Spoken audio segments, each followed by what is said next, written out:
Let me start with a review of the postulates and Hilbert spaces. Okay, so the first topic I wanted to discuss is our states. So most of you should have seen something like what I'm going to discuss in some form or another. Maybe I did not call them states, I called them wave functions, but here, if you have any issues, if you're having problem understanding the language, please interrupt, because I remember that when I taught quantum mechanics last year, I taught it from a more vector space point of view, but when I taught quantum 1 plus, I taught it more from a wave function point of view, but the two are actually equivalent. So the first statement is the state of a quantum system is represented by a vector.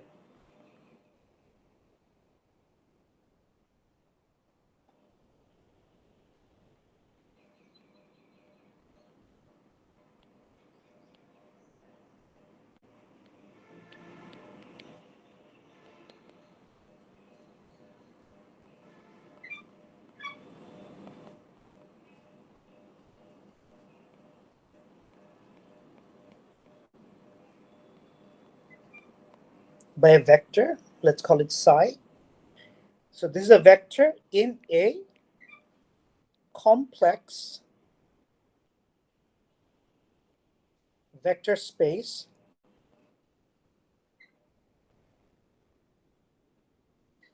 which we denote by H, which is endowed with a positive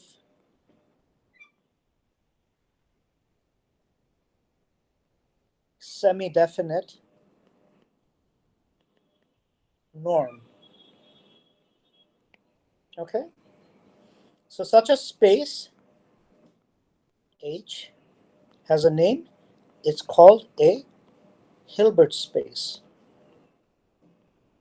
Okay, so I'm assuming that you've taken some linear algebra and you know what a vector space is. Okay, so when I say psi is a vector in a complex vector space, you should be able to say what it means in terms of the postulate that it satisfies. Okay, is everyone familiar with the idea of a vector space here? I have a little bit, but I'm not sure exactly. I'll have to Did you review it. take linear algebra, Shuyash? Yes, I did. It Okay, was like so last yeah, quiz. it's very easy. I mean, a vector space is a set. Okay, so a vector space is a set H, and it consists of some elements, say v1, v2 dot dot dot vn. So it can be infinite dimensional, but for now it doesn't matter. And it is spanned by these things, right? This is the so every element basically has to satisfy this. There has to be something called an addition. An addition is commutative. Okay, and Hmm. if you have a vector v1, if you add it to v2, then it is also a vector. So if say v1 and v2 are elements of H, then so is v1 plus v2. Okay, Yeah. and there's a special element called a zero element, which has the property that if you add it to any v, it gives you the v back. Okay, Hmm. that's and so a vector space over a field. So the field F can be complex numbers, real numbers, or any other field. It can be the quaternions. But here we are going to take the field to be C. So our vector space is going to be a field over complex number. That means that if I have a vector v1 and I take a number from C, alpha 1, and I add another vector, V2. This is also in our vector space, okay? Mm-hmm. So that is what this complex part is about. Oh, I see. Okay. So alpha times V, this is called a scalar multiplication. Okay? Mm-hmm. And it has, sorry, I'm not being very organized, but I just wanted to remind you this is not something very, very hard. It's something you already know, but you've just forgotten. And Yeah, scalar yeah. multiplication has properties such as if you have V1 plus V2, you multiply it by alpha, it distributes over in the nice way. Okay. Yeah, it's coming back to me again. Yeah. So now the interesting thing is that vector space, the definition of a vector space does not include a notion of length.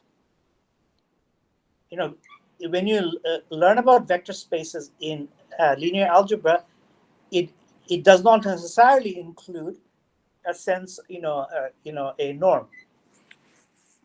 So we introduce a norm. What is a norm? A norm is basically some sort of a bracket. Basically two things go in, like one copy of a vector, another vector, so like two vectors. You take two vectors and you map to some number. In this case, this number will be the complex number C. So the way we do it is that our notation is that if psi1 is a vector and psi2 is a vector, then this norm takes us from psi1 to psi2 to some number, some complex number, which we write it as like so. Mm-hmm. Okay? Now, if you have a norm, then you can always define what is called a dual vector space. So what is a dual vector space? So suppose you have a vector space, and in that vector space, you have some basis. So this is a basis, linearly independent basis, okay?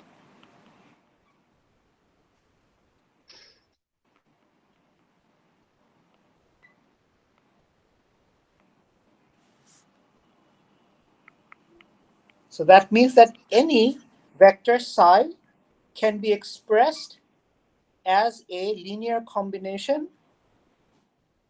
of these uh, vectors, but none of these vectors can be expressed as a linear combination of the others, right? Mm-hmm. So this is what it means for now. If there is a norm, then what we are saying is that there are these maps, and these maps I'm going to call them. So these are known as kets, and these are called bras, so that together they can make brackets. Mm-hmm. So there, if you have n linearly independent n of these things, then you have n linear maps, linearly independent maps, which take you from, say, psi j to the number delta ij. In other words, for every psi j, there is a vector in a dual vector space, which I'm calling bra of psi I, Mm-hmm. such that its inner product with psi j gives you the number 1 if they have the same index. Otherwise, they give you 0. Okay? This is the inner product. Huh? Yeah. Oh, So I see. because, this is in C, right? Mm-hmm. This is in C. This is how you define. So what I'm trying to say is that if you have an inner product, then the inner product defines a dual vector space. And the dual vector space is given by the basis is formed by these bras. And what are these bras? These bras are linear maps from the vector space H to C. Okay, so this is sometimes written as H star. Now, here, this should have been technically H star, but we identify these two things. They are isomorphic, so that's why we don't use the H star. So, let me just talk about some familiar examples. So, for example, if you're in three-dimensional space, so suppose physical space, you have X, Y, and Z. So this is I, the unit vector. This is J, the unit vector. This is K, the unit vector, right? So, but we know that, in that case, if I have some three-dimensional vector A in some basis,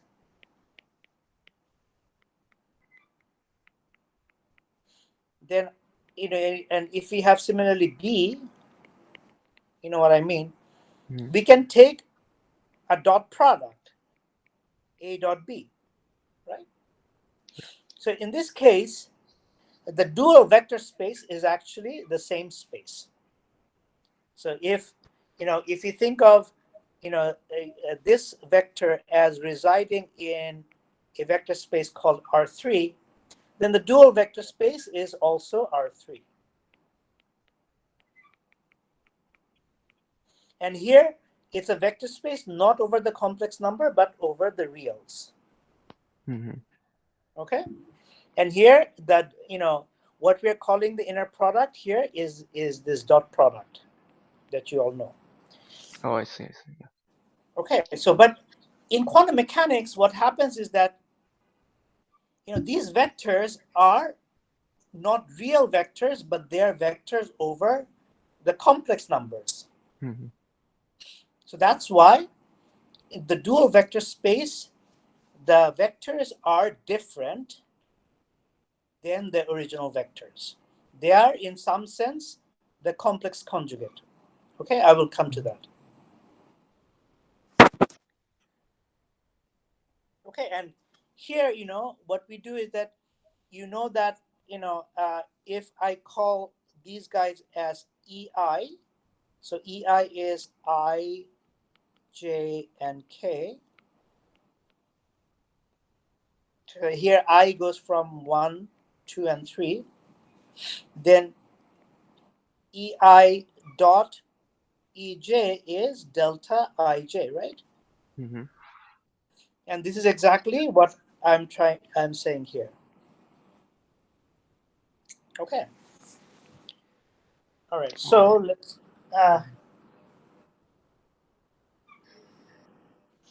let's carry on. So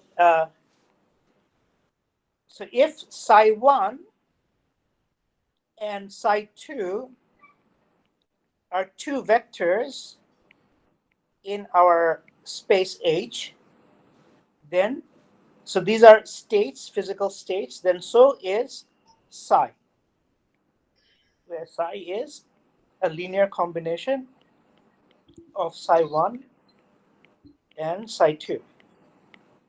Okay? So this principle, the fact that, if you have a physical state, psi 1, a physical state psi 2, their linear combination gives you another physical state.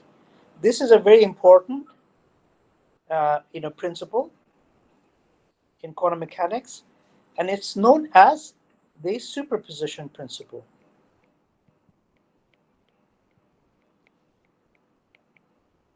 Okay.